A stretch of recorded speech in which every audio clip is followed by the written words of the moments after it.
शिवसेना ठाकरे गटाचे युवा नेते आणि आमदार वरुण सरदेसाई आपल्यासोबत आहेत. आपण त्यांच्याशी बातचीत करू. वरुणजी, 5 तारखेचा विजयी जल्लोष मेळावा ची तयारी जी आहे, नियोजन जे आहे ते दोन्ही पक्षांच्या वतीने सुरू आहे.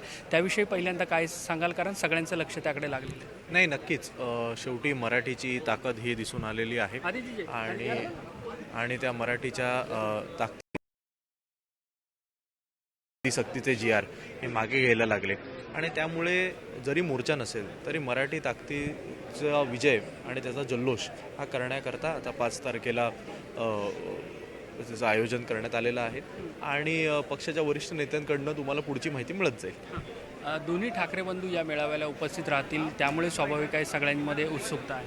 नाही, नक्कीच ना. शेवटी आज सत्ताधारी पक्षांकडे 220 की काहीतरी त्याच्याहून अधिक आमदार आहेत असं ते म्हणतात आणि विरोधात आता कोण उरलंच नाही, असं नाही तसं नाही, आम्ही आता महाशक्ती झालो आहे, एवढं सगळं म्हणून देखील केवळ ठाकरे ब्रँड एकत्र आल्यानंतर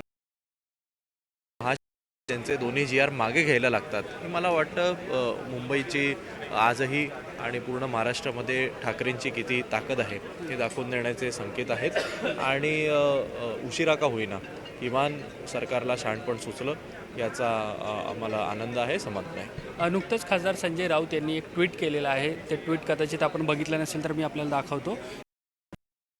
ठाकरे दोघांच्या वतीने महाराष्ट्रातील मराठी जनतेला आव्हान आहे. नाही, तुम्ही आता आम्ही सकाळपासून सभागृहात होतो त्यामुळे बघितलं नाही, पण 5 तारखेला एकत्रित मेळावा करणार मला वाटतं याचीसुद्धा कालच घोषणा झालेली आहे. तसं राज ठाकरे साहेबांनी पण सांगितलेलं आहे, आमच्या पक्षाच्या वतीने पण सांगण्यात आलेलं आहे आणि त्यामुळे तो आता अत्यंत मोठा आणि भव्य असा मेळावा होणार. एक शेवटचा प्रश्न आहे की मराठीच्या मुद्द्यावर किंवा हिंदी सक्तीकरणाच्या मुद्द्यावरती दोन्ही पक्ष एकत्र आलेले, दोन्ही ठाकरे एकत्र आलेले आहेत. मात्र पुढे देखील हे ठाकरे एकत्र राहतील का, राजकीयदृष्ट्या एकत्र येतील का, अशा पद्धतीची देखील सातत्याने चर्चा होती.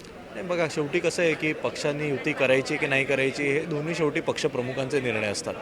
पण मराठीच्या मुद्द्यावर मराठी माणसाचा हक्काचा आवाज हा आजही ठाकरेच आहे हे महाराष्ट्राने परत एकदा पाहिलेलं आहे. महाराष्ट्राने तशी ताकद ही ठाकरेंच्या मागे उभी केली, म्हणूनच सरकार कुठेतरी घाबरलं आणि निर्णय मागे घ्यावे लागले ही वस्तुस्थिती. ठीक, धन्यवाद ही सगळी बातचीत केल्याबद्दल. व्हिडिओ जर्नलिस्ट अरविंद मोरेसह मी देवेंद्र कोलटकर, NDTV मराठी, मुंबई.